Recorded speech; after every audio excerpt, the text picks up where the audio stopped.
Bismillahirrahmanirrahim. Assalamualaikum warahmatullahi wabarakatuh.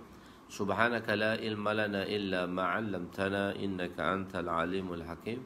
Wa la haula wa la quwwata illa billahil aliyyil azim. Rabbi yassir wa la tu'assir wa tammim bil khair ya fattah wa bika nasta'in. Nahmaduhu wa nusalli wa nusallim ala rasulihil karim wa ala alihi وأصحابه الفاتحين بهديهم إلى الحقيقة المجاذة أما بعد أعوذ بالله من الشيطان الرجيم بسم الله الرحمن الرحيم والعصر إن الإنسان لفي خسر إلا الذين آمنوا وعملوا الصالحات وتواصوا بالحق وتواصوا بالصبر صدق الله العظيم وقال النبي صلى الله عليه وسلم لا يؤمن أحدكم حتى يحب لأخيه ما يحب لنفسه وقال النبي صلى الله عليه وسلم نضر الله امرأ سمع مقالتي ووعاها ثم أداها كما سمع رب مبلغ أو آمن سامع أو كما قال عليهم الصلاة والسلام. Alhamdulillah. Waalaikumsalam warahmatullahi wabarakatuh. Pada tuan-tuan semua, Muhammad Adhar sudah masuk, Abdul Ghaffar, Tanah Merah jelas, Masya Allah. Hari ini saya terlupa nak tanya. Sebab kita orang warga madrasah, warga sekolah ni taklah lagi sekolah, masih PKPB. So adakah tuan-tuan sudah bekerja gini untuk pekerja-pekerja swasta dan pekerja-pekerjaan awam, masih bekerja tak hari ini ataupun tak lagi bekerja?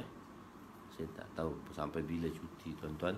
PKPB ni memanglah PKPB ni masih berjalan sampai 9 hari bulan ni.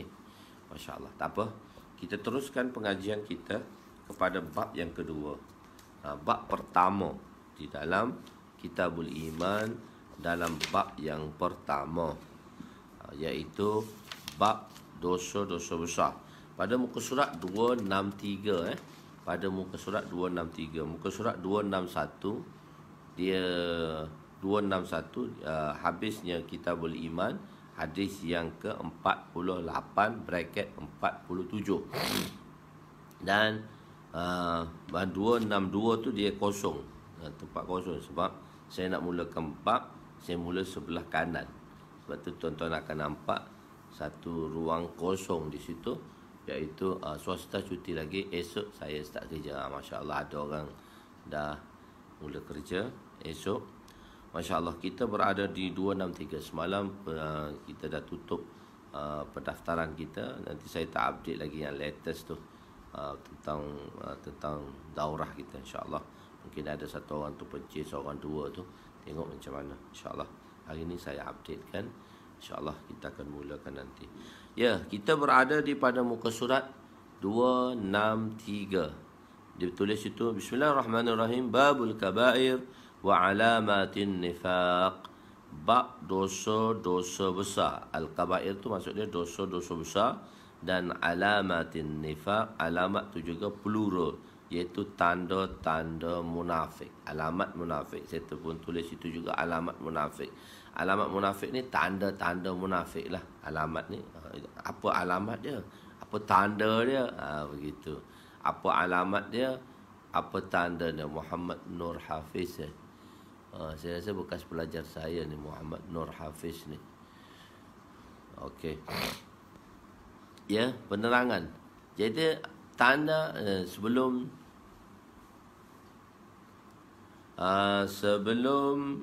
kita masuk kepada hadisnya, kita kena nak definasi sedikitlah mengenai tajuk ni, penerangan sedikit mengenai tajuk ini, iaitu bab dosa-dosa besar dan tanda-tanda munafik.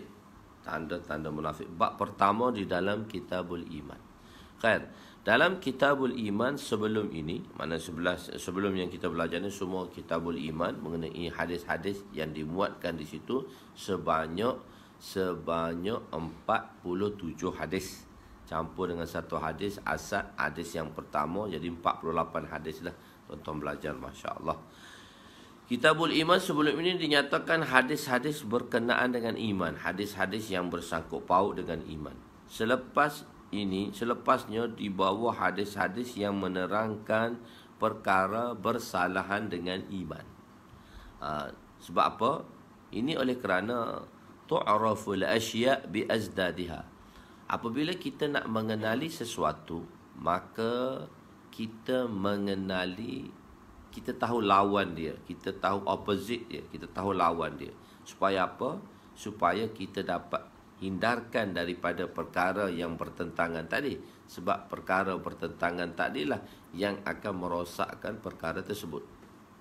Jadi, iman yang boleh menjamin kita insya-Allah akan ke syurga. Tapi kalau kita buat sesuatu perkara yang mana boleh merosakkan iman, boleh melunturkan iman.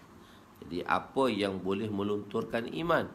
Iaitu dosa-dosa. Jadi kita kena tahu perintah juga dan kita kena tahu larangan. Jadi sebab perintah-perintah Allah ada dua. Satu dalam bentuk perintah, satu dalam bentuk hukum. Kita panggil dia amar. Amar ni satu bentuk, amar tu satu perintah dalam bentuk ma'ruf, dalam bentuk hukum, perkara-perkara yang baik. Kita panggil dia ma'rufat, perkara-perkara yang baik. Satu lagi perintah juga, amar ni, satu perintah al-amr ni ialah dalam bentuk larangan. Dalam bentuk larangan. Jadi kita kena tahu apa itu ma'rufat, iaitu perintah-perintah suruhan, dan apakah itu perintah-perintah larangan, iaitu manhiyat ataupun manhiyat, perintah yang ditegah, matruqat, perintah-perintah yang perlu ditinggalkan. Jadi di sini terus musannif, muhaddisin dan kebanyakannya pengarang dan kebanyakannya muhaddisin di dalam mula-mula sekali untuk kita bentuk iman, maka dia bentuknya kitabul iman. Kitabul Iman, hadis-hadis yang akan dimuatkan di dalam Kitabul Iman ni, hadis-hadis macam mana nak pelihara iman, macam-macam nak create iman, untuk kuatkan iman, untuk naikkan iman, untuk selamatkan iman, untuk defendkan iman, apakah amalan-amalan yang membolehkan kita untuk menaikkan iman. Jadi sebab itu dan selepas itu pengarang akan membawa satu bab, kebiasaannya iaitu perkara yang bertentangan dengan hadis tersebut, perkara yang bertentangan dengan tajuk tadi. Sebab apa? Misalnya dosa. Dosa ini sesuatu yang bertentangan dengan iman. Jadi kalau kita buat dosa, maka iman kita akan luntur. Wa'yazubillah, iman mungkin akan tercabut dengan sebab dosa-dosa tadi. Jadi sebab itu perlu kita tahu. Dan untuk apa kita tahu? Supaya kita dapat hindarkan. Dan apabila kita dapat hindarkan, maka kita boleh menyelamatkan iman kita tadi. Begitu. Jadi sebab itu, bila kita nak tahu, dia setiap perkara tu dia ada lawan dia. Dia panggil ada opposite dia. Jadi sebab itu dalam kaedah bahasa Arab, dia panggil tu'raful asya', mengenali sesuatu itu dikenali. Al-asya' itu sesuatu lah. Sesuatu itu dikenali bi azdadiha, dengan mengenali lawannya. Zat ni benda yang bertentangan.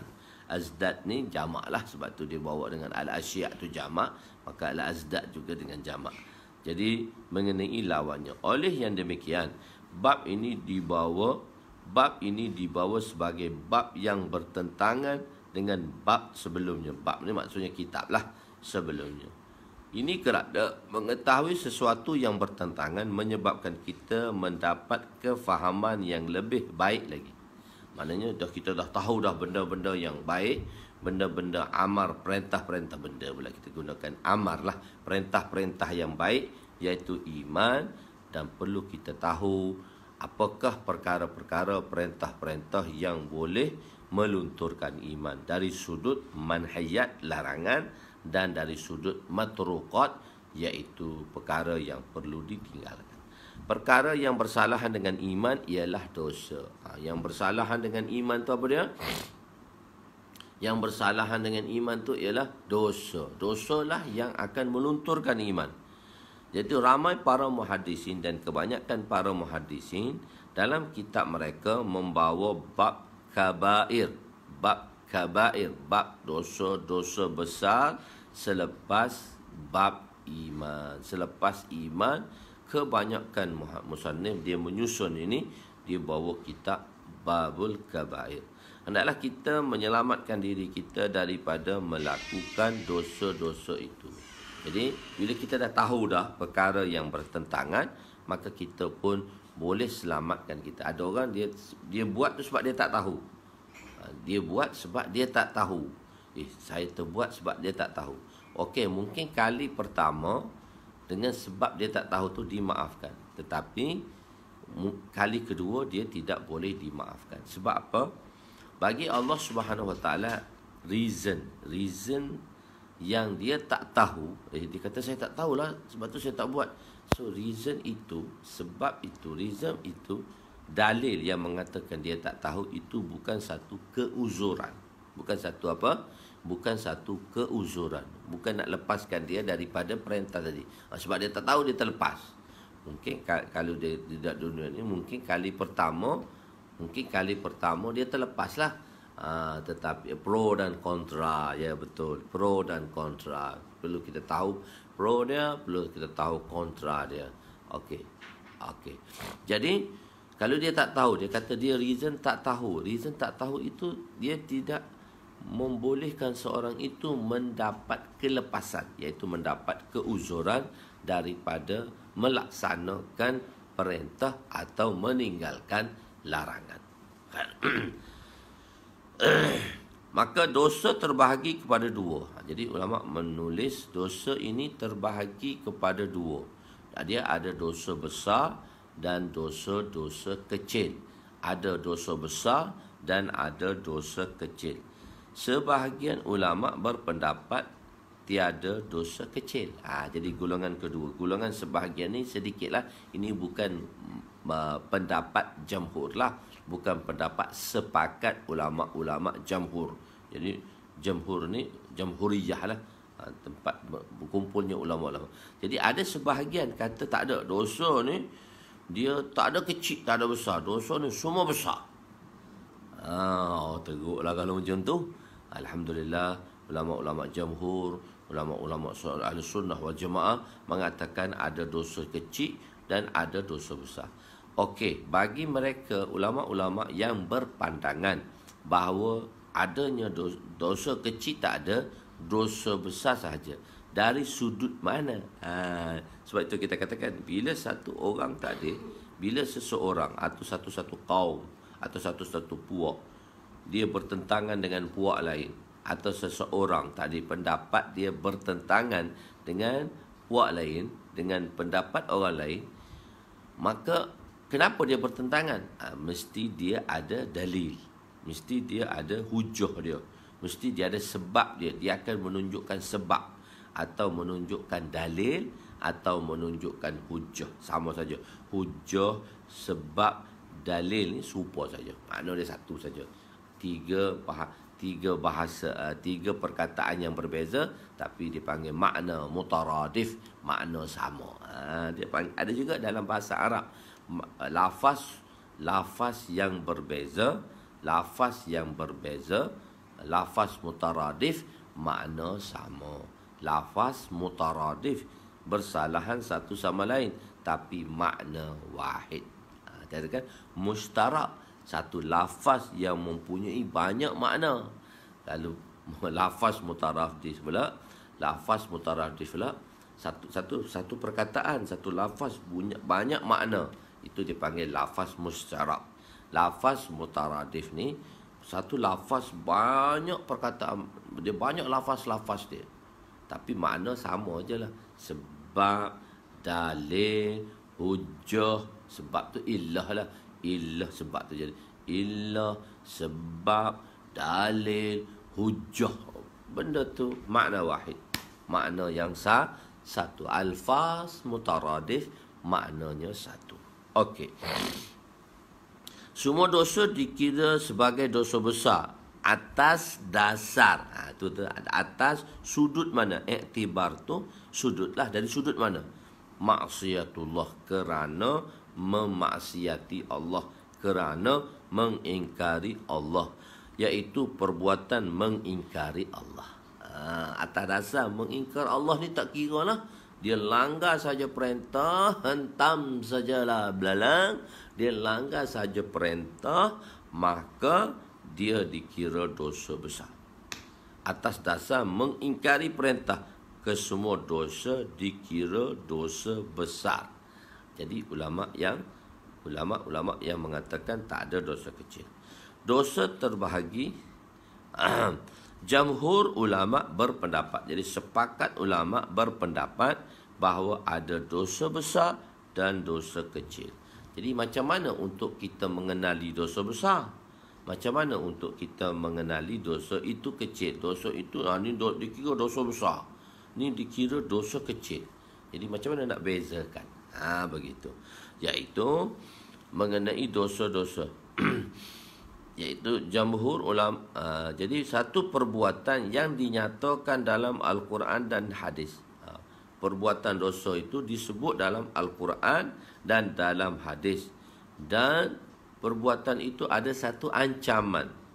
Satu ancaman. Kalau buat, dia kena dapat denda macam ni. Dia kena dapat hukuman macam ni.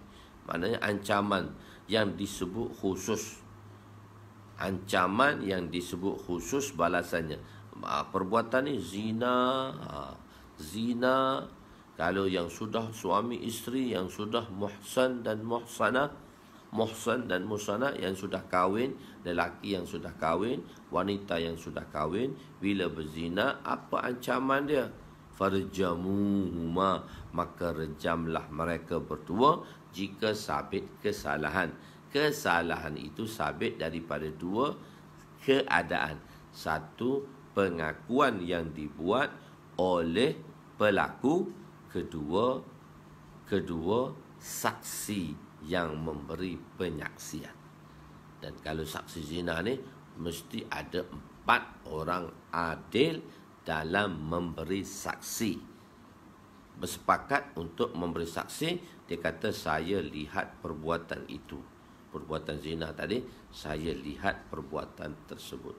Jika salah seorang daripada 4 saksi tadi menarik diri, maka tak cukuplah saksi. Maka apabila tak cukup saksi, orang yang mendakwa tadi akan dikenakan hukuman haddu qazaf. Haddu qazaf maksudnya dia akan dikenakan hukuman balas. Kau nak jadi saksi, tapi saksi tak cukup. 4 orang datang memang dah cukup, tapi seorang tarik diri, maka tak cukup dalil tadi. Bila dalil tak cukup, orang yang mendakwa tadi menuduh orang dengan dakwaan bahawa orang itu berzina, maka dia akan dikenakan hukuman haddu qazaf. Sebagaimana peristiwa yang saya telah ceritakan tentang fitnah Aisyah, Sayyidatuna Aisyah, oleh kerana Al-Quran telah menjelaskan pembersihan Sayyidatuna Aisyah, maka orang yang mendakwa, yang membuat mendakwa, terutama orang munafik lah, iaitu ketua dia Abdullah bin Ubay bin Salul, maka Allah Ta'ala telah bersihkan Sayyidatuna Aisyah. Sayyidatuna Aisyah, maka 3 orang beriman telah dikenakan hukuman haddu qazaf, iaitu 80 rotan. Jadi kalau nak jadi saksi pun, kalau tak cukup, kena rotan. Begitu. Maksudnya, dia tak boleh menuduh sebarangan lah. Supaya perkara ini tidak dituduh sebarangan. Kadang-kadang ada orang dianyanya dengan dituduh sebarangan, dengan dibawanya saksi-saksi palsu, saksi-saksi yang dusta. Begitu. Khair. Iaitu balasan yang tertentu. Tak adalah macam rejam, balasan-balasan yang tertentu, ataupun rotan, 100 rotan bagi yang sebelum berkahwin, atau laknat Allah terhadap perbuatan tadi, atau atau perbuatan yang dilakukan itu mendatangkan laknat Allah. Sebab kita dah beritahu dah, laknat Allah ni kita tak boleh melaknat sesiapa sahaja. Kita tak boleh melaknat secara umum. Laknat sama ada pada orang kafir, kita dah belajar, atau pada orang Islam. Kenapa kita tak boleh laknat? Laknat itu apa? Laknat tadi menjauhkan seorang itu daripada rahmat Allah. Sedangkan rahmat Allah tu umum, kita telah jauhkan seorang itu daripada rahmat Allah. Jadi sebab itu dia dilarang. Sebab kenapa kita dilarang? Sebab setiap orang tidak tahu khatimahnya, tidak tahu endingnya. Adakah dia meninggal di dalam iman atau tidak? Orang yang mana kita tuduh tadi tu, orang yang kita laknat tadi tu, orang yang mana kita laknat tadi dengan sebab kekufuran dia atau kesalahan dia, sedangkan di akhir hayatnya dia bertaubat, seorang itu bertaubat menyebabkan dia diampun oleh Allah. Orang yang mengutus laknat itu mendapat laknat ke atas dirinya kembali. Sebab tu kita tak benarkan laknat. Tapi ada perintah yang mana satu orang itu buat kesalahan ini, dengan kesalahan ini dia dilaknat. Macam Bani Israel, lu'inal ladzina kafaru min Bani Israel ala lisani Dawud wa Isa ibn Maryam kanu Isa ibn Mazalika bima asaw wa kanu ya'tadun. Dua reason Allah Ta'ala bagi tahu di sini kenapa dia laknat. Lu'inal ladzina kafaru, kenapa Bani Israel itu dilaknat. Yang Bani Israel yang dilaknat tu golongan Yahudi lah. Golongan Yahudi lah. Kenapa golongan itu dilaknat? Dia ada dua reason Allah bagi tahu. Zalika bima asaw wa kanu ya'tadun, kerana dia tadi melakukan maksiat, mengingkari perintah Allah. Khususnya perintah tadilah menangkap ikan pada hari Sabtu. Satu golongan daripada Bani Israel tak dibenarkan menangkap ikan pada hari Sabtu. So nanti cerita dia dalam bab ni lah, dalam bab dosa ni akan ada cerita Bani Israel, macam mana orang Yahudi datang bertanya Nabi tentang mukjizat Nabi Musa AS. Tapi Nabi jawab larangan-larangan yang telah dilarang, yang orang-orang Yahudi melanggarinya. Begitu dia. Suka saya dah buka dah kisah ni di sini. So dalam hadis ni lah akan adanya perkara-perkara tersebut tadi akan diceritakan.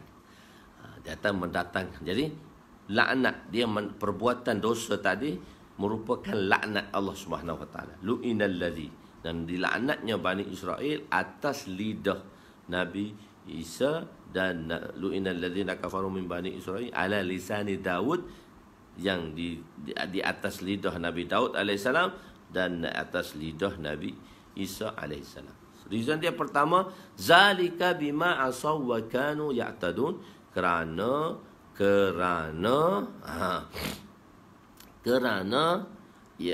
apa? Kerana dia mengingkari perintah.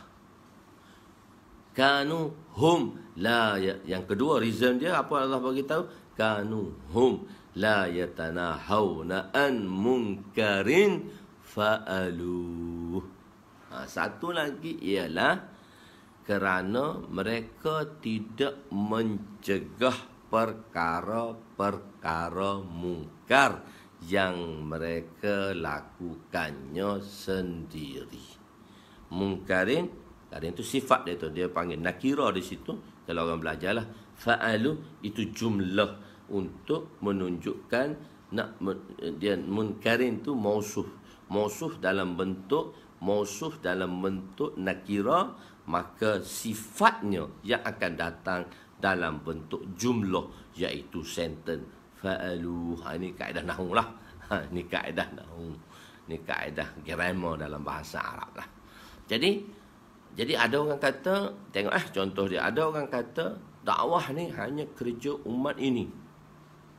Umat lain tak diperintahkan berdakwah, cuma buat perintah saja.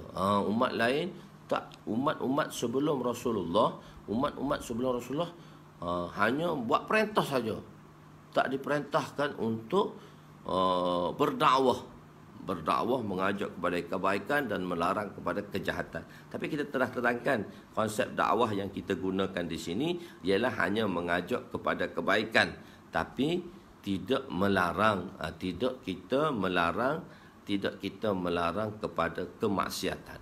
Kenapa? Saya dah jawab dah dulu di dalam pertemuan yang telah lepas, iaitu mungkar itu dia mesti ada satu syaratnya istita'ah, tapi mesti berada sekurang-kurangnya pada level yang terendah.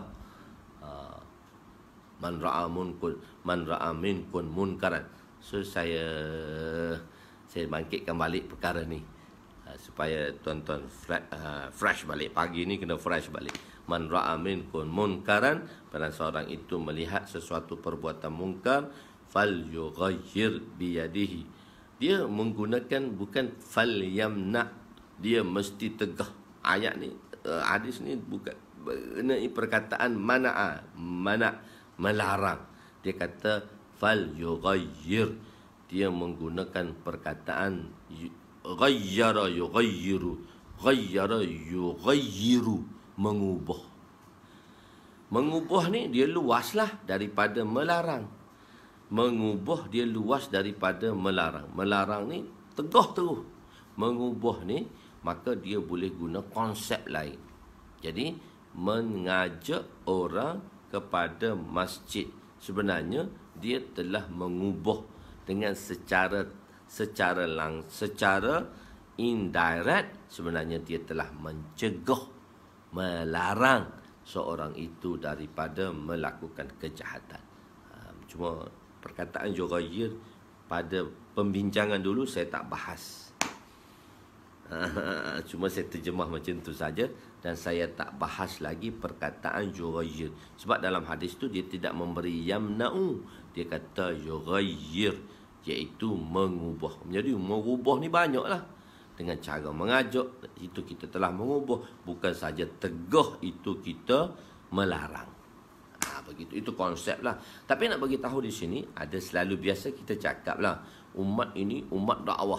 Umat sebelum ni Allah tak perintah dakwah pada mereka. Umat ni adalah umat dakwah. Biasanya orang dakwah cakap macam tu lah. Saya pun orang dakwah lah. Tuan-tuan semua orang dakwah lah. Biasanya orang cakap umat ni Allah bagi perintah dakwah. Tapi umat sebelum ni dia tak ada perintah dakwah. Dakwah ni tak perintah. Dia perintah ibadat aja, semayang saja, puasa saja, buat-buat macam mana, semua perintah Allah SWT. Dia tak perintah pun, Allah Ta'ala tak perintah pun dia untuk berdakwah, iaitu berdakwah mengajak pada kebaikan dan melarang kepada kejahatan. Dia tak diperintah pun umat dulu. Jadi sebab itu kemuliaan umat ni dia diperintahkan. Tak, umat dulu pun kena larang juga. Kena buat juga larangan, kena berdakwah juga, kena tinggalkan larangan juga, mengajak orang supaya meninggalkan larangan. Sebab ayat ni mengatakan umat tu tak buat dakwah tau. Kanu hum la yatanahawna an munkarin fa'aluh. Ni ayat dia. Jadi umat dulu pun, maksudnya umat dulu pun diperintahkan berdakwah juga. Bukan tak diperintah berdakwah. Hanya Nabi-Nabi saja berdakwah, umat dia tak payah dakwah. Jadi umat Rasulullah keistimewaannya berdakwah dan umat dia pun berdakwah. Tak? Umat dulu pun kena buat dakwah juga. Umat dulu pun kena mengajak juga kepada kebaikan dan melarang juga kepada kejahatan. Sebab dia tak buat tu dia dilaknat. Lu'inal ladzi. Jadi orang tak tegah tu. Jadi spesialis masuk ayat ni pada orang yang tak tegah tu lah. Sebab dia ada dua golongan nanti. Satu golongan menegah, satu golongan yang melarang orang daripada kejahatan tadi. Satu lagi orang yang buat jahat tu.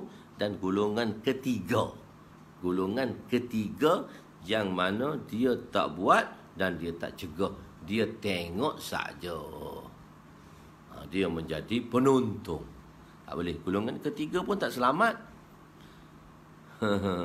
Hum la yatanahawna an munkarin fa'alu. walamma nasu ma dzukkiru bihi anjayna alladhina yanhauna anis-su.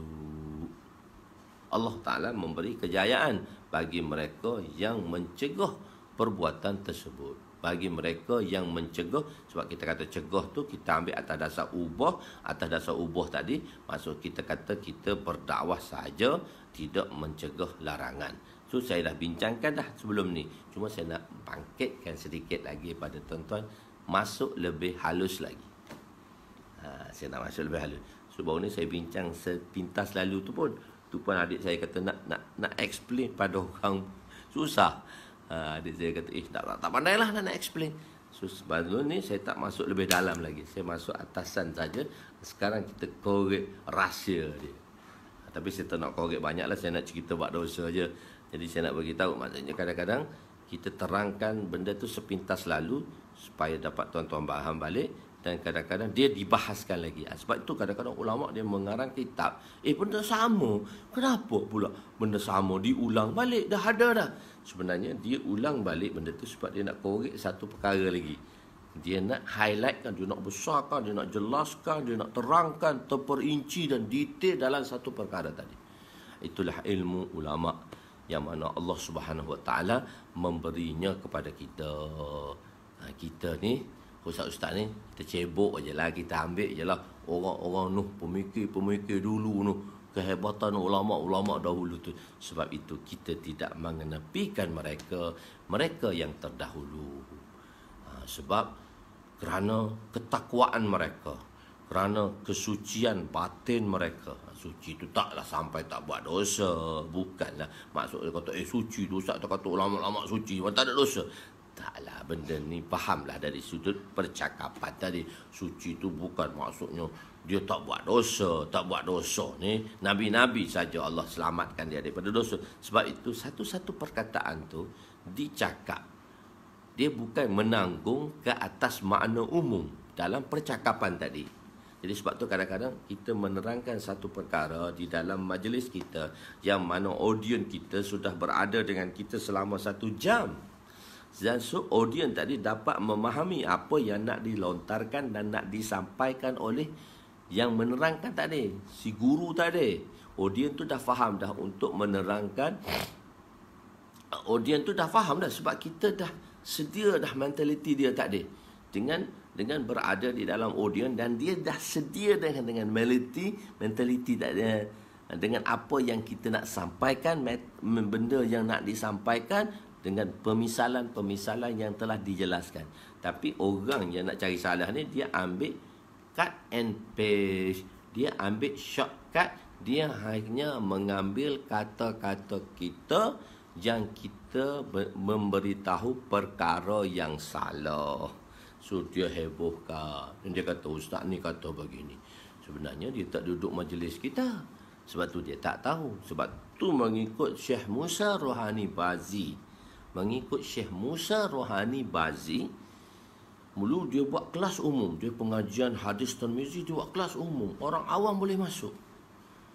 Tapi orang awam dia sebarkan di luar perkara yang Syekh kata. Tapi dia ambil cut and paste. Zaman sekarang cut and paste lah kita panggil. Dia ambil sekerat-sekerat. Dia tak ambil habis. Maka telah menimbulkan fitnah pula pada Syekh kata aku tutup pintu. Tak ada siapa boleh masuk dalam pengajian hadis Tirmizi dia. Aku tutup pintu.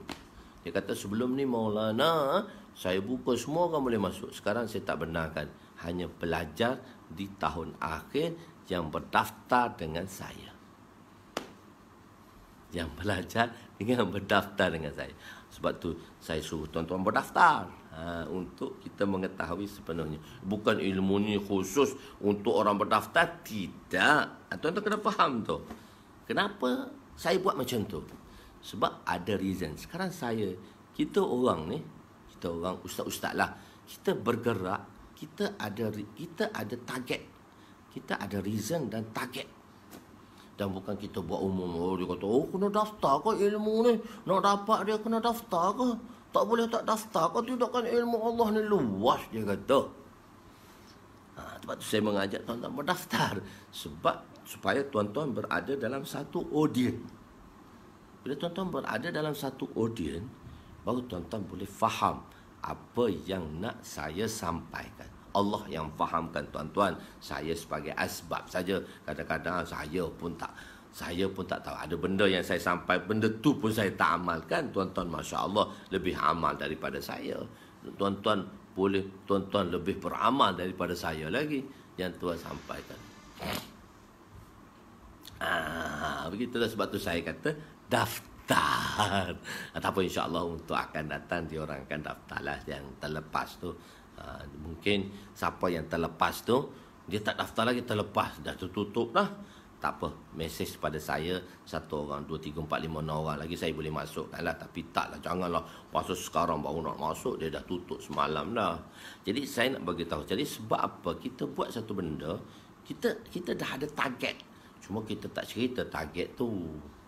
Jadi sebab itu sesuatu ulama dia menjelaskan mungkin benda yang sama, perkara yang sama, tapi sebenarnya dalam perkara yang sama tu dia nak cerita satu benda khusus, benda target dia. Sebab tu berlainan kitab ni, kitab hadis sama je, Abu Daud, Bukhari, Muslim, Tirmizi, Ibnu Majah, sama je hadis Nabi, tapi dia ada reason yang tertentu. Bukhari ada keistimewaannya, Muslim ada keistimewaannya, Imam Abu Daud ada keistimewaannya dari segi ahkam, dari segi nak menceritakan mazahib, nak menceritakan pendapat Tirmizi, dari segi hukum Abu Daud, dari segi terjemah bab Imam Bukhari, dari segi tertib rawinya Imam Muslim. Daripada tertib rawi Muslim. Jadi begitu. Sebab tu saya khususkan tuan-tuan. Ya, ada reason supaya tuan-tuan ada dalam satu audien, mudah untuk menerima perkara tadi. Mudah untuk menerima perkara tadi. Tuan masuk keluar, tak faham. Jadi tuan-tuan, sebab tu saya kata daftar dahulu. So saya bincang dengan tuan-tuan. Biasanya orang dah elan dah, bila tarikh tu tak, saya suruh daftar dulu. So saya bincang dulu dengan tuan. Saya bagi masa untuk daftar. Lepas tu saya bincang dengan tuan-tuan, boleh buat. Sebab saya nak yang tuan-tuan daftar ini insya-Allah lah berada di dalam audien tadi, berada dalam audien tersebut. Itu sebab tu reason tadi. Sebab tu reason tadi. Surat dan tersiratlah apa yang tersurat dan apa yang tersirat. Okey. Boleh faham kita ke mana pergi tentang dosa tadi. Jadi Bani Israel tadi dia tak cegah mungkar. Apa maksud dia? Dia tak cegah mungkar yang dia buat. Maksudnya di sini orang kata nak berdakwah ni kita kena baik dulu baru kita boleh jadi berdakwah. Tak. Walaupun kita ada dosa, kita kena cegah juga dosa-dosa, perbuatan dosa. Mungkin kita cegah satu benda yang kita dakwah, apa yang kita buat. Bahaya, kadang-kadang bahaya. Aku dah buat, aku dakwah lah, Masya Allah. Satu lagi, ada benda yang kita tak buat lagi, kita dakwah. Supaya apa? Perkara dengan perkara kita dakwah tadi, perkara yang kita tak buat tadi, perintah yang kita tak buat tadi, kita dapat laksanakan. Jadi, kanu hum la yatanahawna an munkarin fa'aluh. Kerana mereka tak ada reason kedua, tidak mencegah mungkar. Mungkar mana? Hak dia buat sendiri pun dia tak cegah. Maksudnya dia tengok pula itu mafhum dia, sebab orang tu dia tak cegah mungkar. Dia tengok pula satu hukum, dia ada mafhum muafiq dan mafhum mukhalif. Apa mafhum muafiq? Yang sama dengan makna zahir ayat tadi, atau mafhum muafiq yang makna di sebaliknya. Itu dipanggil mafhum mukhalif. Makna di sebalik. Apa makna di sebalik tidak mencegah mungkar dia sendiri? Maksudnya orang yang buat maksiat tadi tak dapat tinggalkan maksiat tu pun dia kena berdakwah juga agar maksiat itu ditinggalkan.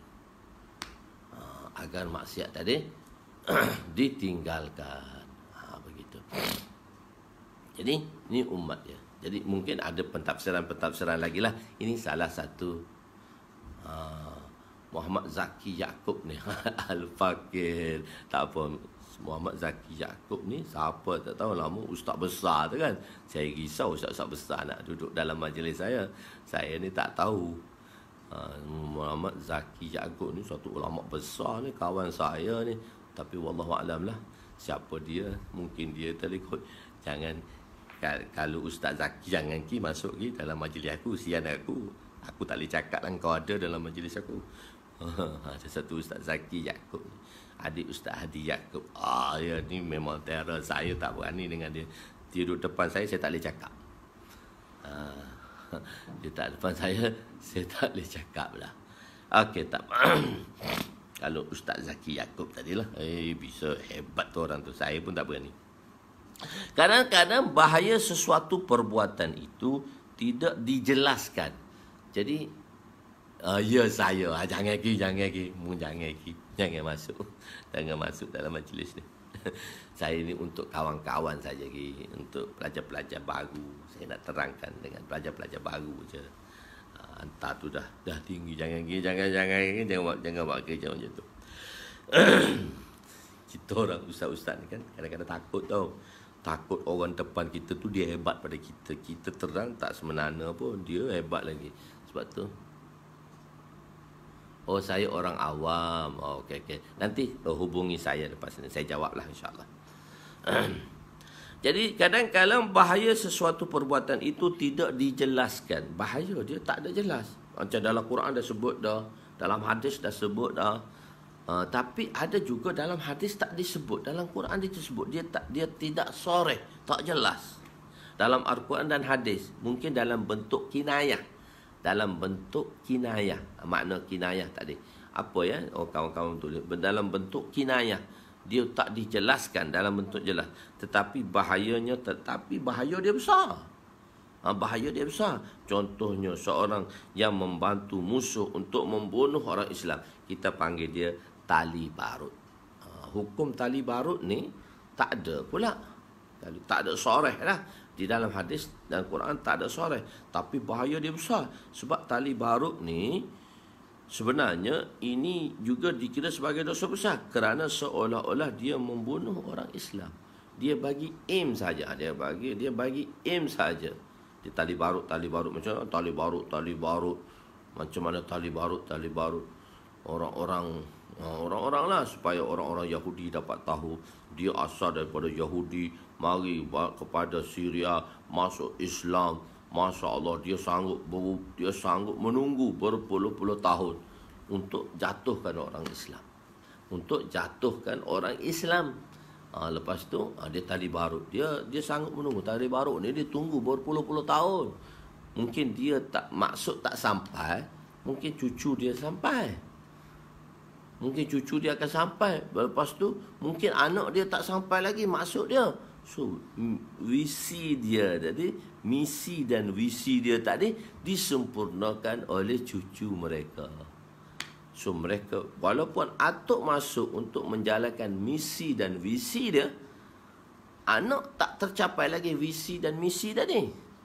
Tapi zaman cucu, visi dan misi tadi telah terlaksana. Dia target jauh, dia target lama. Kita kan nak ad hoc, nak cepat aja. Faham tak tahu. Dia ni sanggup tunggu lama. Dia sanggup tunggu dan lama perkara tadi. Jadi tali barut ni macam dia bunuh orang Islam sendirilah. Dia tali barut.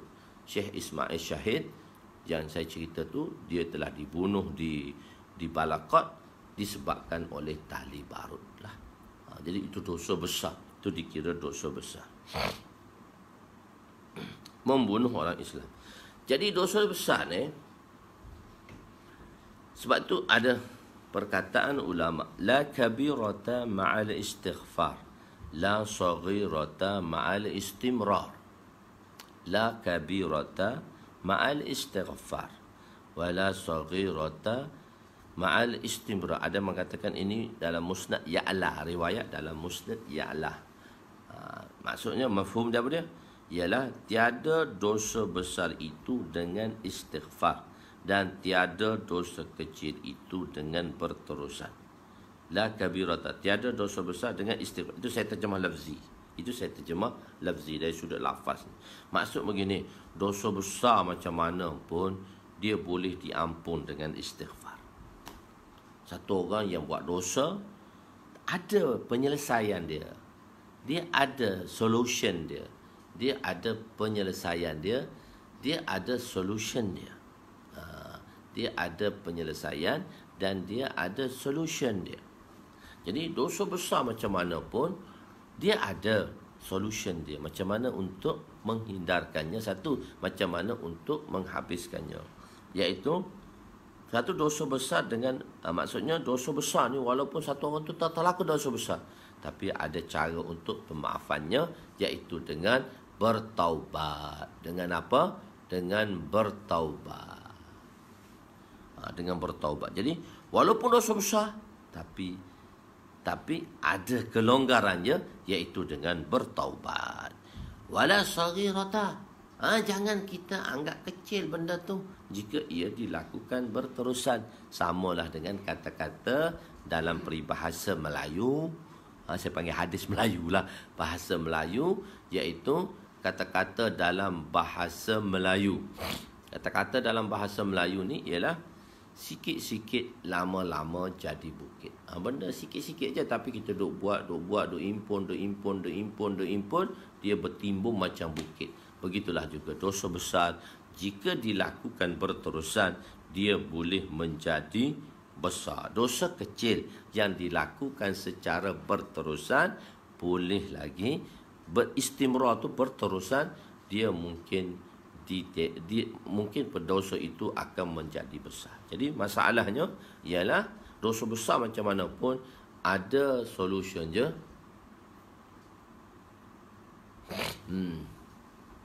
Ada solution dia.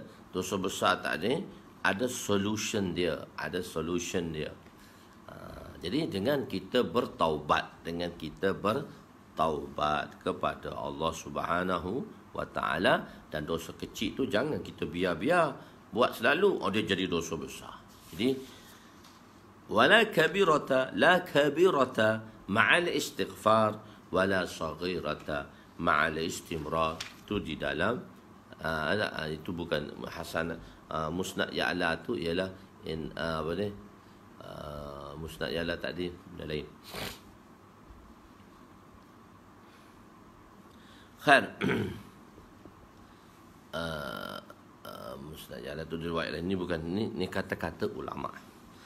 Selain kufur dan syirik, dosa-dosa besar dimaafkan dengan taubat. Selain kufur, kalau satu orang tadi dia kufur dan syirik, dia mati dengan kufur dan syirik, tak dimaafkan dengan dimaafkan, tapi dosa-dosa besar itu dimaafkan dengan taubat. Selain kufur dan syirik, maksudnya kalau orang tu mati dengan kufur dan syirik, dia tak dimaafkan lah.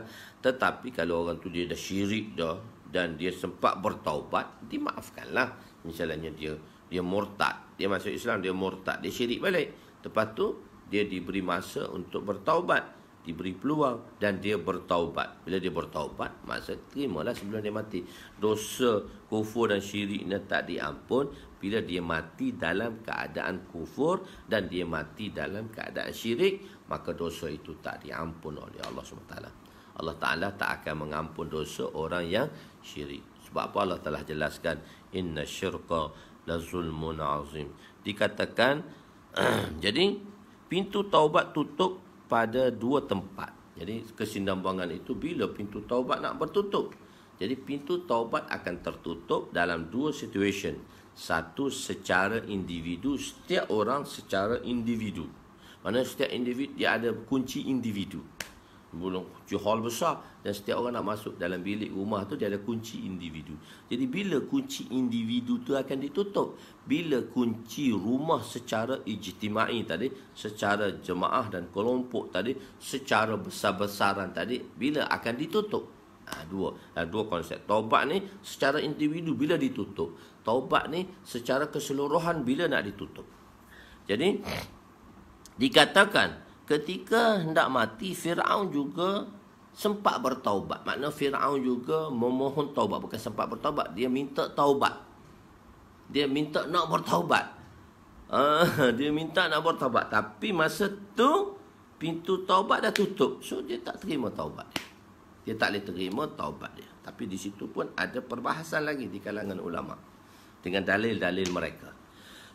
Jadi di sini ialah kata Firaun, ini masyhur kata Firaun. Qala amantu annahu la ilaha illa alladhi amanat bihi banu Israel wa ana minal muslimin. Berkatanya Firaun, hampir tenggelam, berkatalah dia Firaun tadi pada saat yang genting tadi. Maksud dia tu tenggelam dah. Sekarang kan apabila kisah cerita dia, bila Firaun, bila Bani Israel lari dan Firaun dengan kuncu-kuncunya iaitu bangsa Kibtiyinnya dah Nabi Musa AS dah lepas dah dengan lautan tadi, dia pun kuda dia sebenarnya tak nak pergi dah tu. Kuda Firaun tu tak nak masuk dah dalam laut tu. Kuda dia Firaun tu tak nak masuk dah dalam laut. Dia tarik kuda dia. Macam masa tu Jibril AS menunggang kuda. Kuda Jibril, kuda betina. Dalam tafsir tu kata kuda betina. Kuda yang dinaik oleh Firaun tu kuda jantan. So kuda Firaun tu duk kejar kuda Jibril tu. Kuda Jibril tu. Banyak dalam kisah tu. Batu dalam kisah Nabi Musa AS tu ada Musa Samiri. Musa Samiri tu yang dia ambil bekas tapak kuda Jibril. Dia nampak kuda Jibril pijak tu, dia ambil bekas tapak tu. Debu tu yang dia baling dekat lembu tu boleh bersuara. Tu cerita panjang, cerita lain pula tu dalam tafsir lain saya tak nak cerita tadi. Banyak benda yang nak dikorek, yang nak cerita. Kalau kita cerita bab lain, tak habis cerita kita ni. Ni pun dah nak habis dah masa kita tentang taubat definition pun kita tak apa. Jadi maksudnya bila Firaun ni dia nak tenggelam, dia sempat bertaubat, dia bukan sempat bertaubat, dia memohon taubat. Tapi taubat dia tak terima sebab masa untuk individu tadi dah tertutup. Bila masa tertutup, Nabi kata ghargharah, bila nyawa sampai di ghargharah. Bila nyawa sampai di halkum. Masa tu nyawa duk halkum, dia baru nampak. Dia baru nampak dia nak mati. Masa tu dia pun ucap, amantu annahu la ilaha illalladzi amanat bihi banu Israel wa ana minal muslimin. Amantu, ya Allah, aku beriman dengan kau. Amantu annahu, bagaimana berimannya Bani Israel dengan kau. Lepas tu masa tu nyawa duk halkum dah. Masa tu individu punya sesi telah habis dah.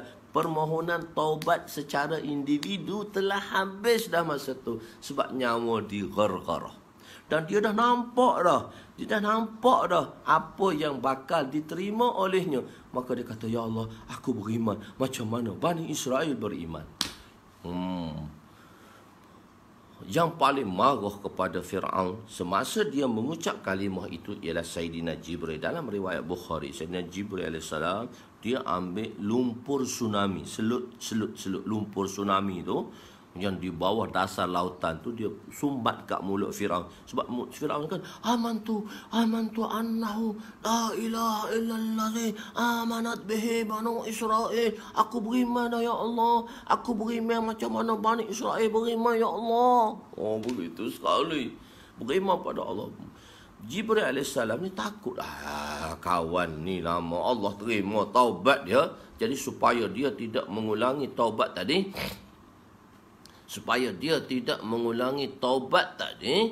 mengulangi permintaan tu, dia masukkan tanah dalam. Tak boleh cakap. Biar dia tak boleh cakap. Nanti dia cakap, dia minta kan. Allah tu Maha Ghafurur Rahim. Allah tu Maha Pengampun dan Penyayang. Lama Allah terima taubat nak mati dia ni. Bahaya ni. Jibril paling marah sekali. Tapi Firaun mati juga, dan mati dia taubat tak diterima. Sebab itu dia tidak diterima oleh bumi. Yang lain semua tenggelam pengikut dia timbul aja. Dia timbul duduk di Mesir. Piramid tu, Firaun tu raja Mesir. Firaun ialah raja Kibti. Raja Mesir adalah Aziz. Nama raja Mesir tu Aziz, bukan pembesar Mesir. Aziz ni dia di situ ikhtilaf lagi. Ada satu ulama tu dia bayang Aziz, saya terjemah raja, dia marah pada saya. Dia kan raja, pembesar dia kata. Tapi sebenarnya kalau kita tengok dalam riwayat hadis tu, iaitu pembesar raja Mesir ialah Aziz, nama dia Aziz. Macam Raja Kipti, nama dia Fir'aun. Raja Farsi, Kisra. Raja Kisra, Kaisar, Rum dan Farsi. Kaisar dan Kisra. Kisra tu Raja Farsi, Kaisar Raja Rum. Begitu.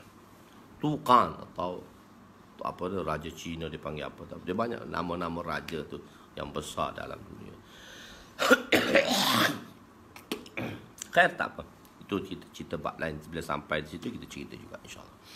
Jadi Bani Israel ni, Firaun tadi. Jadi orang lemas tu baru dia tahu situation macam mana keadaan lemas. Saya nak cerita, saya ni pun pernah mengalami lemas. Saya ni lemah.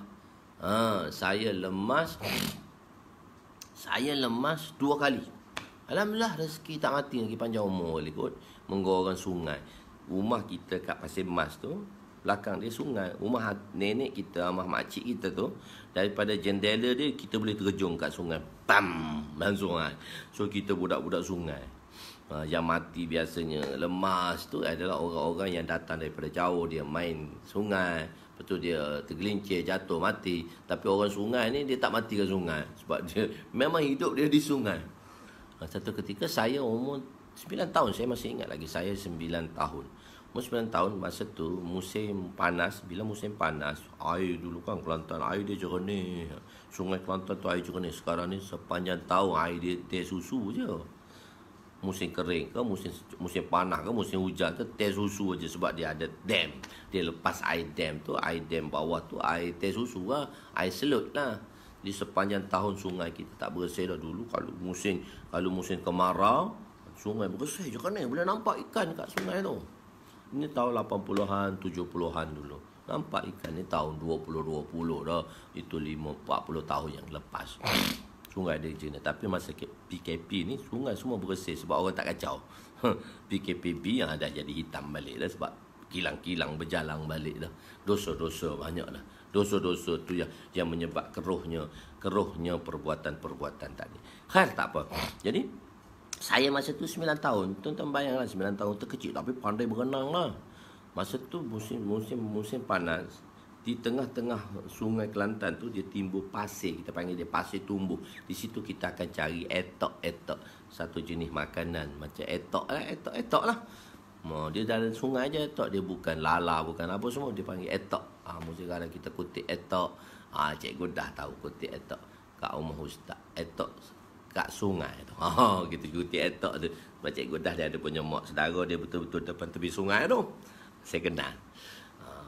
Makcik Bedah. Makcik Bedah, bukan Kak Makcik Bedah dalam cerita PM tu, Makcik Bedah tu. Dan dia punya anak tu Abdullah Sani, almarhum dah, baru meninggal baru ni dengan sebab operasi jantung. Moga Allah SWT mengampuni beliau. Khair. Etok. Kita orang Kelantan. Jadi masa tu kan air sungai dia deras kan. Dia bila kita berjalan dia ada satu, kita panggil tube. Tube tu satu, dia macam dalam, tahu tak? Dia cetek terus dia turun dalam. Dia panggil tube. Orang Kelantan panggil tube. Tak tahu dah dia panggil apa, tak tahu. Bahasa standardnya tak tahu panggil apa. Dia panggil, orang Kelantan panggil tube ya. Saya tak faham tak bahasa standard yang digunakan untuk tube ni. Maksudnya dia juram lah. Kita jalan-jalan, dia juram. Bila tempat juram, air tu dalam. Bila air dalam dia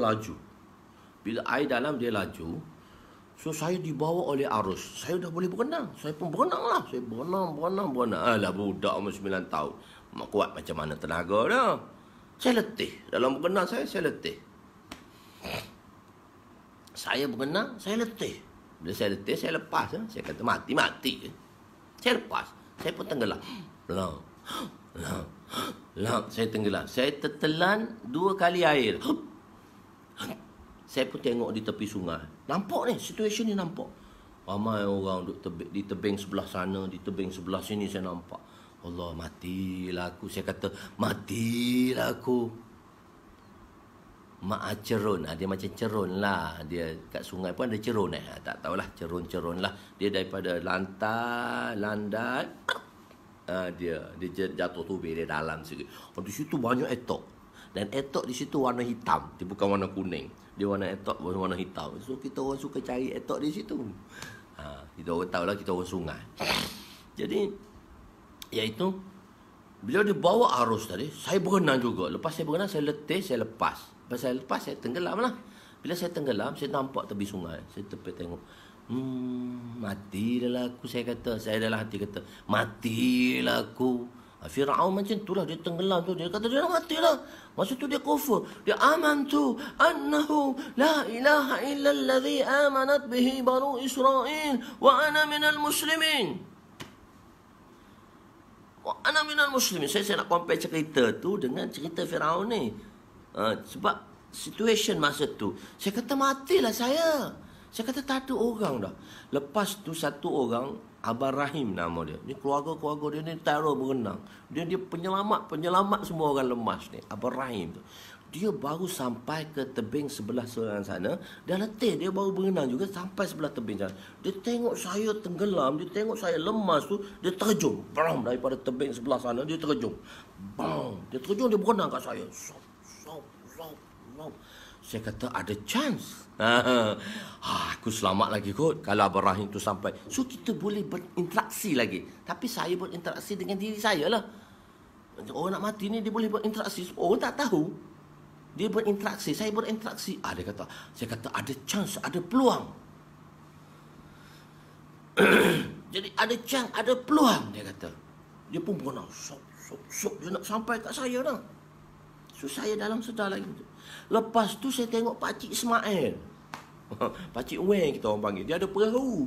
Dia bawa orang dengan perahu nak pergi ke pasir tu.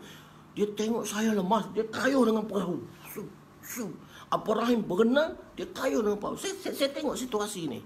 Saya umur 9 tahun masa tu. Ni sekarang saya 52. Saya boleh nampak segar lagi. Saya masih nampak kan kadang-kadang peristiwa tu saya mana nampak jelas. Begitulah sahabat. Macam mana dia dengan Nabi SAW. Dia nampak benda tu jelas. Sebab tu dia cerita Nabi dia sedih. Dia cerita Nabi, dia menyebut perkataan baginda sallallahu alaihi wasallam, dia akan menangis dan dia akan ulangkan. Raghima anfu Abi Zarrin, cerita Abu Zar kan macam mana? Raghima anfu Abi Zarrin, Abu Zar, kau ni tak faham lah Nabi cerita. Saya compare dengan cerita. Jadi dia berenang. Jadi Abang Rahim tu sampai kat saya. Saya pun peluk dia. Sebab tu orang berenang ni dia kena masuk belakang, dia tarik rambut supaya orang yang lemas tadi tak meraba-raba dan dia lemas bersama. Dan saya kecil budak masa tu. Abang Rahim dah besar dah, dewasa dah. Dia kata, diam! Dia kata, diam, aku dah sama kau lah. Saya perasan benda tu. Saya pun diam. Saya tak meraba-raba. Dia pegang kepala saya, rambut saya. Lepas tu Pakcik Ismail sampai dengan perahu. Zup. Saya bergantung atas perahu Pakcik Ismail. Pakcik Uwen kita panggil, Pakcik Ismail. Saya naiklah atas perahu tadi. So saya dibawa ke tebing sebelah sana. Alhamdulillah. Panjang usia, tak boleh bercakap depan tuan-tuan pengalaman ni. Macam mana orang lemas. Seminggu saya tak turun kat sungai. Seminggu je. Lepas seminggu tu memang hantu sungai. Kalau cuti sekolah tu daripada pagi turun, naik tengah hari makan nasi, turun balik sampai maghrib. Budak-budak tom berenang je dalam sungai. Satu kali pengalaman saya lemas. Diorang tolong. Kedua kali saya dah besar sikit, umur 12 tahun. Kita main menyelam ni. Kita main selam, bari lama selam apa semua nak main kejar-kejar dalam air, main menyelam. Saya tak selamatkan kawan saya kejar saya menyelam satu rumah yang diletak motorbot polis. Saya pun selam bawah tu, napas saya tersekat, saya timbul. Atas saya timbul tu, saya bawah motorbot polis. Saya kata matilah aku, tak boleh nak keluar dari sini. Saya cuba keluar juga dengan napas saya tak ada. Baru saya dapat keluar. Alhamdulillah, rezeki ada lagi. Baru tahu situation itu saya sendiri yang buat kerja. Jadi nak beritahu Firaun ni, bila dia nak mati, dia dah nampak dah berdepan dia. Dia dah nampak dah. Sebab dengan engkar dia tadi, dia nampak dah. Kalau dia tak beriman, Allah SWT tak terima doa, tak terima iman dia. Maka dia pun mengucaplah kalimah ini yang mana Allah SWT telah jelaskan dalam Al-Quran, amantu annahu la ilaha illa alladhi amanat bihi banu Israel wa ana minal muslimin. Ini saya terjemah tadi secara kampung. Saya ambil terjemah ni oleh kerana dalam pimpinan Rahman terjemah ni, saya ambil terjemah ni, saya tak ubah pun terjemah dalam semua hadis-hadis yang dalam kitab hadis yang saya bawa Al-Quran, saya ambil daripada pimpinan Rahman yang diterima oleh JAKIM, Jabatan Kebajikan Islam Malaysia tu, Jabatan tu Kemajuan Islam Kebajikan, Jabatan Kemajuan Islam Malaysia tu, saya terjemah macam tu sebab itu dah diterima terjemah dia. Jadi dalam ayat ini ada dua cuma di sini saya bawa sedikit pentafsiran lah. Ada orang kata Firaun ni bila nak mati dia tak taubat pun. Dia nak mati dia tak taubat pun. Dia tak sempat taubat pun bila dia nak mati. Sebab apa? Kalimah itu tidak menunjukkan kalimah taubat. So dengar dulu, jangan baca lagi. Dengar dulu. Pertama, ada pendapat mengatakan Firaun ni tak taubat. Sebab apa? Dia nak sebut Firaun ni jahat tak jahat, nak sebut nama Allah pun tak tahu. Tak nak sebut Tuhan Bani Israel saja. Sebutkan Allah senang. Amantu annahu la ilaha illallah. Kenapa dia tak tahu? Amantu annahu la ilaha illalladzi amanat bihi banu Israel.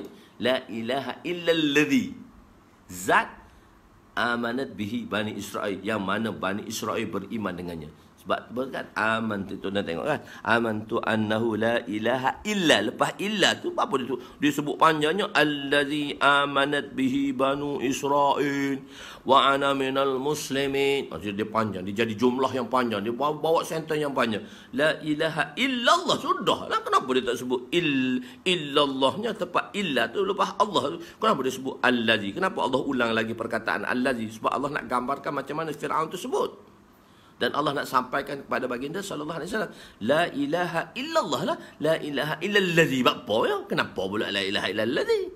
Amanat allazi, zat yang mana berimannya Bani Israel kepadanya. Macam mana Bani Israel beriman? Wa ana minal muslimin, aku pun ikut Bani Israel jugalah beriman. Jadi di sini ulama mengatakan ada mengatakan Firaun ni jahatnya dia, nak taubat pun tak nak, sebut nama Allah pun tak nak. Itu tidak menggambarkan kalimah taubat yang telah berada dalam diri Firaun. Kalau kita lihat dari sudut tu, sebab nak sebut nama Allah pun tak nak. Tapi kalau kita tengok dari sudut yang mendalam, satu sudut lagi daripada tafsir ulama mengatakan Bani Israel ni, dia panjang sikit lah sebab dia nak takwil. Bani Israel ni dia di bawah jajahan takluk kepada Firaun dan pengikutnya Kiptiyin, ialah berada di bawah jajahan takluk 400 tahun. Dia ni telah ditakluki, dia telah berkhidmat menjadi hamba kepada kerajaan Firaun dan Kiptiyin ni bangsa Firaun.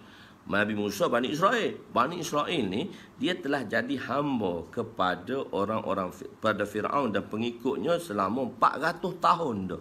400 tahun ni kalau kita tengok mengikut generasi, satu generasi kita kata 50 tahun. Kalau 400 tahun ni 8 generasi. Jika generasi pertama itu telah menjadi hamba, maka generasi ke-8 tadi, hamba tu maksudnya hinalah di segi pandangan manusia. Pada pandangan Allah tu, atqakum lah. Siapa yang bertakwa dialah yang paling mulia. Siapa yang bertakwa dialah paling mulia. Inna akramakum indallahi atqakum. Allah Ta'ala kata orang yang paling mulia di sisi dia orang yang bertakwa. Jadi kita lihat dari sudut insan ni. Jadi dialah orang manusia yang paling hina di sudut pandangan mata Firaun. Satu keturunan pertama sudah hamba, ini keturunan ke-8. Penghambaannya begitu lama dan penghinaannya yang begitu teruk, dan sudut pandangan Firaun padanya begitu terhina. Jadi ulama mengatakan Firaun juga mengucapkan kalimah taubat. Firaun juga mengucapkan kalimah taubat dengan sanggup menurunkan kebesarannya untuk menjadi hamba yang ke-8 generasi. Maknanya dia turun darjat dia. Sebab apa? Bila satu orang dia nak meminta sesuatu, dia tidak boleh menunjukkan kebesaran dia. Dia menunjukkan kelemahan dia, kehinaan dia, supaya apa yang diminta itu diterima. Misalnya satu orang fakir, dia mari minta dengan kita. Dia buat macam mana? lagak dia. Macam mana dia berlakon? Dia pegang perut, mata dia. Tuan, tolong Tuan. Sudah 3 hari tak makan. Kita pun kesian lah. Orang Malaysia ni selalu kesian. Bagi apa dia buat projek? Dia ketua projek untuk ambil duit orang. Dan dia semua upah habis budak-budak lain. So, dia tunjukkan benda yang nampak sedih. Supaya orang memberi. Begitulah dengan depan Allah. Dia kata, aku ni dulu aku anggap aku Tuhan. Aku mulia. Sekarang aku telah samakan label aku dengan hamba. Dengan golongan hamba yang ke-8 generasi. Maksudnya hamba yang begitu hina. Supaya apa? Agar taubatnya diterima. Tapi taubat itu tidak diterima kerana individu secara pintu taubat secara individu telah tertutup. Sebenarnya di situ ada perbahasan lagi. Tu ada orang anak Yahudi tu mati tu masa dia di hujung nyawa mati dia masuk Islam, Allah terima, itu situation lain. So kita jelaskan lain di tempat lain. Maksudnya situation tu ringkasnya. Jadi ulama bahaskan lagi di situ. Tu anak Yahudi tu Nabi dakwahkan dia tu dan supaya dia masuk Islam, lepas tu dia ucap kalimah dia mati, tidakkan dia di hujung nyawa. Tapi kenapa kalimah dia diterima? So dia dalam 2 situation. Satu dia nampak suasana tadi yang mana azab yang bakal diterima olehnya dan masa tu dia taubat, so taubat dia tak terima. Tapi kalau dia tak nampak benda tu, so dia ada chance dan harapan taubatnya diterima di penghujung jalan. Tapi ada riwayat dalam hadis mengatakan Nabi kata ghargharah, nyawa yang berada di halqum iaitu di ghargharah. So perbincangan dia agak panjang di situ kalau sebab apabila orang nak mempertikaikan perbincangan dia ada lagi di situ. So saya nak beritahu pintu taubat tertutup secara individu ialah sewaktu nyawa di halqum. Maka Firaun buat macam mana sekalipun taubat dia tak diterima. Dalam ayat ini ada 2 pentafsiran. Pertama, Firaun untuk menyebut nama Allah pun dia enggan, bahkan dia hanya menyebut Tuhan Bani Israel. Ini menunjukkan kalimah ini bukanlah kalimah taubat sepenuhnya. 3 ayat ya. 3 baris je ayat tu. Tapi dekat setengah jam nak cerita ayat tu. Lepas tu saya shortcutkan benda pendek tadi. Saya jelaskan dan saya shortcutkan benda tadi. Tapi ayat tu dah faham lah. Tuan-tuan dah faham lah.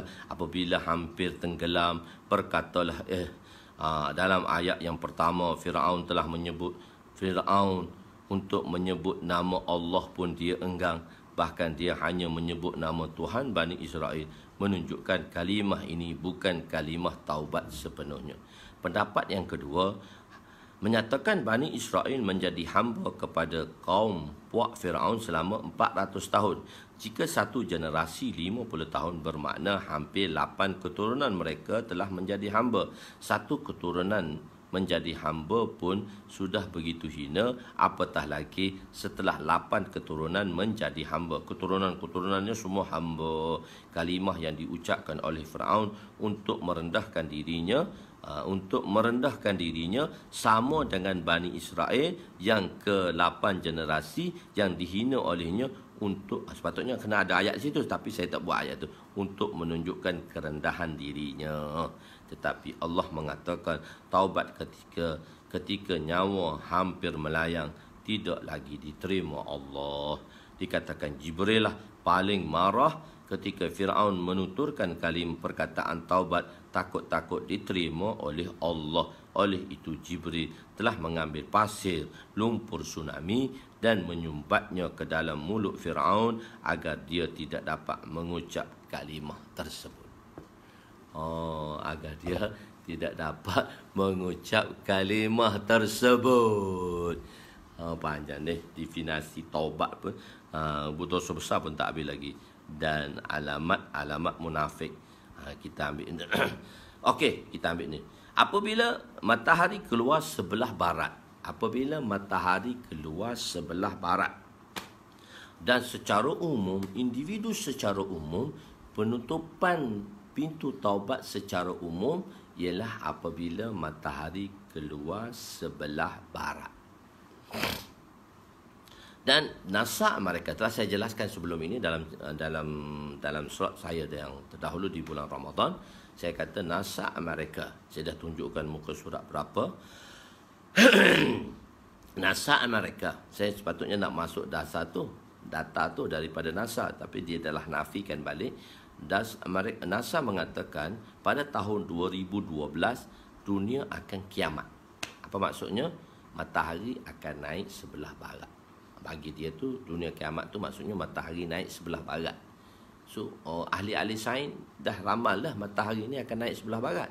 Tapi tak tahu bila. Dia buat satu ramalan pada tahun 2012 pada 23, 24, 25. Ini Christmas lah. Pada tahun Christmas, hari Christmas, bulan Christmas, Disember 23, 24, 25 Disember bulan 2012. Tengok dalam data ni, dia ditulis oleh Blogspot ni oleh NASA. Lepas tu dia nafikan balik. Sebab benda tu tak berlaku, dia nafikan balik. Sebab tu saya tak masuk dalam footnote saya sebab penafian dia tadi. So masa saya duduk dengan bincang dengan Ustaz, satu Ustaz Abdullah yang bantu saya, dia kata, Ustaz, kita buang balik data ni, nanti dia dakwa kita pula. Sebab dia dah menafikan, ditarik balik apa yang dia cakap. Kan bila ditarik balik, kita tak boleh nak dakwa dah. Dan kalau kita mendakwa apa dia tarik balik, kita lah kena. Buat apa masuk, kita kena lubang masuk lubang orang. So saya kata tak apa, kita buang lah. Jadi dia ramalkan 3 hari. Maksudnya sebelum matahari naik sebelah barat, 3 hari 3 malam matahari tidak akan mengeluarkan sinar cahayanya. Bangun pagi, orang beriman bangun pagi. Oh, dia pun sembahyang tahajud, sebagai semua sekali sembahyang tahajud. Lepas tu sembahyang subuh. Kita kan lepas subuh kita duduk dalam rumah, kita tak nampak cerah. Dia tengok luar, gelap lagi. Lepas gelap tu, bila tengok gelap, saya ambil masa sikit saja. So dosa besar saya akan terangkan esok. Ada cerita tentang dosa besar, satu muka surat ayat 265, saya akan terangkan esok. Sebab dia kena terang benda-benda baru ni tentang, so saya bawa dalam bab tu, saya bawa situation dia. So nanti hadis-hadis akan datang ni, tuan-tuan boleh faham lah, mudah sikit. Cerita yang asas, yang basic, yang perlu tuan-tuan tahu. Dan saya akan bawa hadis nanti. Dan maksudnya saya tulis je, saya ni tulis balik je lah. Dia mu'allif, menulis, menyusun balik ulama' tadi dan menerangkan sedikit sebanyak kepada tuan-tuan, insyaAllah. Jadi bab dosa besar tu, bab alamat munafik saya terangkan. Ini cuma nak beritahu pintu taubat secara keseluruhan ditutup pada matahari naik sebelah barat. Jadi orang beriman tadi, dia tengok matahari tak keluar, maka dia pun tahulah itu alamat. Sebelum ini kaum Ad, kaum Samud, kaum Lut, kaum Saleh, mereka akan dikenakan azab dengan diberi tempoh 3 hari. Illa kaum Yunus, yang sempat bertaubat di kalangan mereka ialah tentang kaum Yunus. Dan saya telah cerita sedikit sebanyak dalam kaum Yunus. Nabi Yunus AS tidak lari dalam dakwah sebab dia menunggu hukum daripada Tuhan.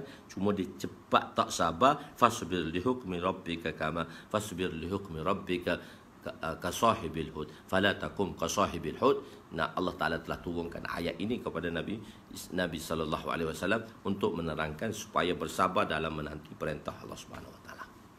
Itu cerita kecuali ila kaum Yunus sahaja yang terselamat daripada azab setelah 3 hari. Dalam masa 3 hari dia sempat bertaubat. Jadi Allah SWT bagi satu tanda sebelum matahari naik sebelah barat ni. Ulama mengatakan 3 hari 3 malam matahari tidak menunjukkan dirinya. Maka pada hari keempat barulah matahari akan keluar sebelah barat. Matahari keluar sebelah barat, kita dah cerita dalam tanda-tanda kiamat dulu. Matahari keluar sebelah barat, selepas tu dia akan jatuh barat balik. Dan hari kelima dia berjalan seperti biasa. Dan berapa umur dunia telah kita terangkan di dalam tajuk yang lepas. Okey, apabila matahari terbit di sebelah barat, ketika ini pintu taubat akan tertutup secara untuk semua manusia. Dikatakan sebelum terbitnya di sebelah barat, matahari tidak akan mengeluarkan sinarannya selama 3 hari. Orang yang beriman apabila dia bangun pagi dan tidak melihat matahari tak bersinar, maka dia akan mengetahui inilah tanda matahari akan terbit daripada sebelah barat. Kebanyakan kaum yang terdahulu juga diberi tempoh 3 hari sebelum azab dikenakan ke atas mereka.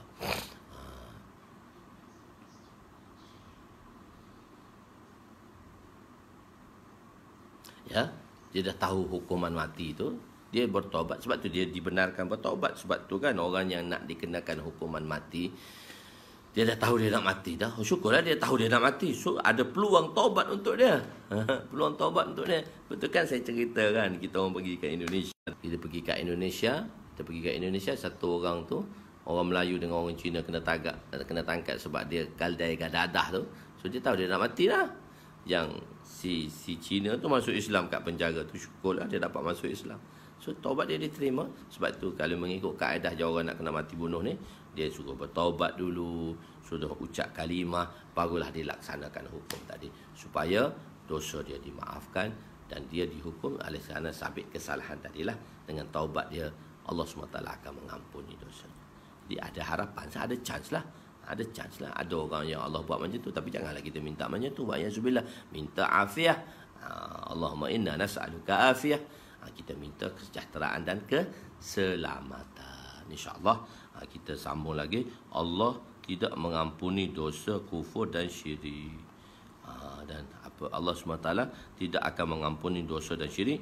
Semua dosa besar yang lain Allah akan ampunkan dengan taubat atau terpulanglah kepada Allah jika Allah ingin memaafkan hamba-hambanya untuk mengazab mereka. Ulama juga berselisih pendapat mengenai jumlah bilangan dosa besar. Adakah ia menyatakan ada kata 70, ada kata 200, ada kata 300. Banyaklah himpunan-himpunan yang ditulis. Kalau kita tulis ada 300 dosa besar, so kita lain pula lah kita kena buat. Itu tuan-tuan kena cari sendirilah. So nak cerita banyak benda, so kita cerita dengan bentuk poin-poin saja, PowerPoint saja.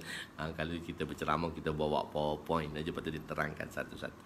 Hari ini pun saya bawa dalam bentuk prosa dan jumlah supaya dapat mudahkan. InsyaAllah pada 2 muka surat 265, kedua tanda-tanda munafik. Dan esok kita akan bahagikan munafik kepada 2, munafik i'tiqadi dan satu lagi munafik amali. Apa maksud kita babul kabair pada pendapat musannif, dan kita akan mendefinisikan manakah munafik amali dan manakah munafik i'tiqadi. InsyaAllah kita akan terangkan esok lah. Esok hari ni raya keempat, raya kelima, raya keenam, 2 hari lagi. InsyaAllah hari Sabtu.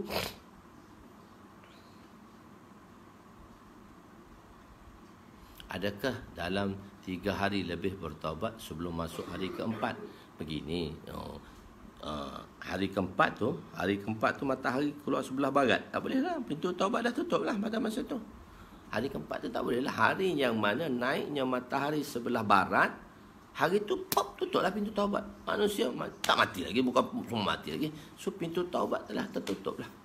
Orang buat maksiat, dosa dan sebagainya, pintu taubat dah tertutup lah. Itu terpulang pada Allah lah. Allah SWT nak azab ke tak nak azab kan, itu kita tak tahu. Tapi kalau satu orang tu syirik, mati dengan syirik, Allah tak terima dia. Tapi kalau orang Islam dia tak sempat bertaubat, itu terpulang kepada Allah. Allah nak ampun tak nak ampun, itu hak dia. La yus'alu amma yaf'alu hum yus'aluna. La yus'alu, dia tak boleh ditanya apa yang dia buat. Allah kata engkau tak payah tanya apa aku buat. Hum la yus'alu amma yaf'alu, dia tidak ditanya dengan apa yang dia lakukan.